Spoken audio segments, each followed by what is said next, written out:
Social media पर आखिर क्यों ट्रेंड हुआ shame on Olympic. Well, Paris Olympic इस बार चर्चा में है कंट्रोवर्सीज की वजह से, चर्चा में रहा अपनी ओपनिंग सेरेमनी की वजह से, और अब एक के बाद एक विवाद जो है वो पेरिस ओलंपिक में देखने को मिल रहा है। कई अद्भुत चीजें भी दिख रही हैं, लेकिन कई सारी चीजें ऐसी भी हैं जो सवाल पैदा कर रही हैं। जैसे ओपनिंग सेरेमनी में हिजाब पहनने वाली एक एथलीट को बैन कर दिया गया, वो एक बवाल था। ओपनिंग सेरेमनी को जिस तरह से दिखाया गया उसको लेकर सवाल था कि क्या वाकई में ये एक अच्छी ओपनिंग सेरेमनी है, या जो पेरिस पर या फ्रांस पर आरोप लगता है कि वो कई बार गार्बेज को भी एक आर्ट बताकर बेच देते हैं, वो रहा। लेकिन अब जो नया विवाद आया है वो हैरान करने वाला है, और ये विवाद है इटली की एक महिला बॉक्सर केवल 46 सेकेंड में रिंग छोड़कर भाग गई। उनके मुंह पर एक पंच पड़ा, नाक पर काफी तेज चोट आई, और उसके बाद इस बॉक्सर के रोने की तस्वीरें सोशल मीडिया पर वायरल होने लगी। अब अगर यह मुकाबला दो सामान्य लोगों में होता तो शायद इसको लेकर चर्चाएं ना होती, शायद इटली की बॉक्सर का मजाक सोशल मीडिया पर ना बनता। लेकिन जो घटना है वो अलग है, और इसी वजह से ट्रेंड हो रहा है we support Angelina Carini. Angelina Carini उस इटली की बॉक्सर का नाम है जो जिनकी रोती हुई तस्वीरें वायरल हुई हैं, जिनकी नाक पर चोट लगी तस्वीर वायरल हो रही है। और ये वायरल इसलिए हो रही है क्योंकि उनका मुकाबला अल्जीरिया की ईमान खलीफ के साथ हुआ था। एंजेलिना एक महिला है, लेकिन उनके सामने जिससे उनका मुकाबला था, जो महिला अभी है, वो महिला के तौर पर पैदा नहीं हुई थी, ट्रांसजेंडर थी, और ट्रांस होने की वजह से बायोलॉजिकल तौर पर वो एक लड़का है जिसने अपने आप को चेंज करवाकर लड़की बनवा लिया है।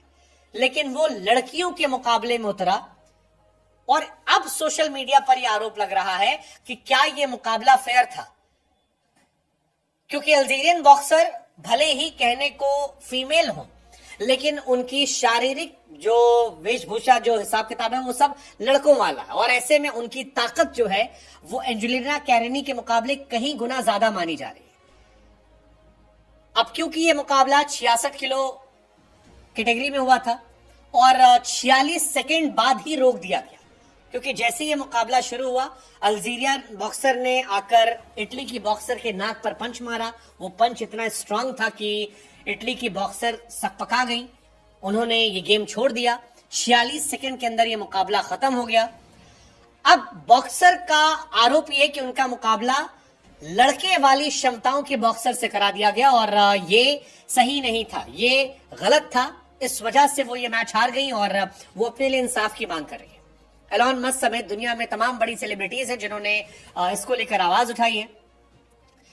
अब पेरिस ओलंपिक में कई ऐसे मेल एथलीट हिस्सा ले रहे हैं जिन्होंने जेंडर चेंज करवाया है, और ये पहला मौका है जब इस तरह के तमाम जेंडर चेंज करवाने वालों को फीमेल कैटेगरी में मौका दिया गया है। फीमेल एथलेटिक्स ये कह रही है कि अब उनका मुकाबला सीधे तौर पर किसी महिला से नहीं हो रहा, बल्कि पुरुषों से हो रहा है, क्योंकि आधी जिंदगी उन्होंने पुरुषों के तौर पर जी है। वो हो सकता है मानसिक तौर पर स्त्री हो, लेकिन शारीरिक तौर पर उनकी बनावट पुरुष के जैसे है।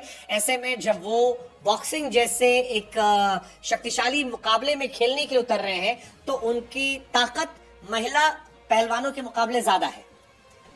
फीमेल एथलेटिक्स इसी बात को लेकर डरी हुई है, और इसी वजह से शेम ऑन ओलंपिक ट्रेंड कर रहा है।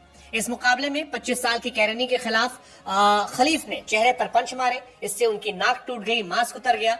अपने कोच से सलाह लेने के बाद कैरिनी ने इस गेम को छोड़ने का मन बनाया, जिसके बाद खलीफ को 46 सेकेंड तक चले मुकाबले के बाद विजेता घोषित कर दिया गया।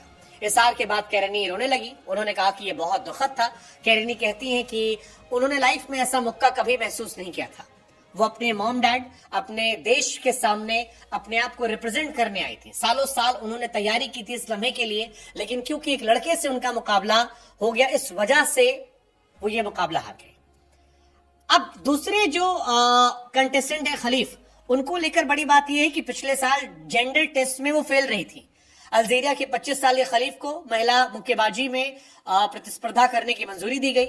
महिला कैटेगरी में जगह बनाने वाली दूसरी एथलीट है। हालांकि पिछले साल विश्व चैंपियनशिप में उन्हें इनवैलिड घोषित कर दिया गया था। ईमान खलीफ पर पुरुष होने का आरोप है और पेरिस ओलंपिक में उनका खेलना विवादित है। ये काफी ज्यादा विवादित हो रहा है। ये विवाद इसलिए भी हो रहा है कि पिछले साल इंटरनेशनल बॉक्सिंग एसोसिएशन ने जो टेस्ट करवाया था उसमें ईमान खलीफ की जब जांच हुई तब पता लगा कि उनके डीएनए में अभी भी पुरुषों वाले जो सिम्टम्स हैं वो ज्यादा हैं। ऐसे में उनको बैन कर दिया गया था, लेकिन इस साल उन्हें खेलने का मौका दिया और यही बात जो है ये अब यहां तक पहुंची है। इटली की हार के बाद बवाल मचा है। इटली की प्रधानमंत्री जॉर्जिया मेलोनी ने भी इस पर रिएक्शन दिया है और कहा कि वो कंपटीशन समान स्तर पर नहीं था। वो कहती है कि मैं ओलंपिक एसोसिएशन सहमत नहीं हूं। उन्होंने सोशल मीडिया पर पोस्ट भी लिखा कि मैंने इतालवी एथलीटों से मीटिंग की है। मुझे लगता है कि जिन एथलीट्स में पुरुषों के लक्षण ज्यादा हैं या जो फिजिकली मेल हैं उन्हें महिलाओं की कैटेगरी में एंट्री ना दी जाए।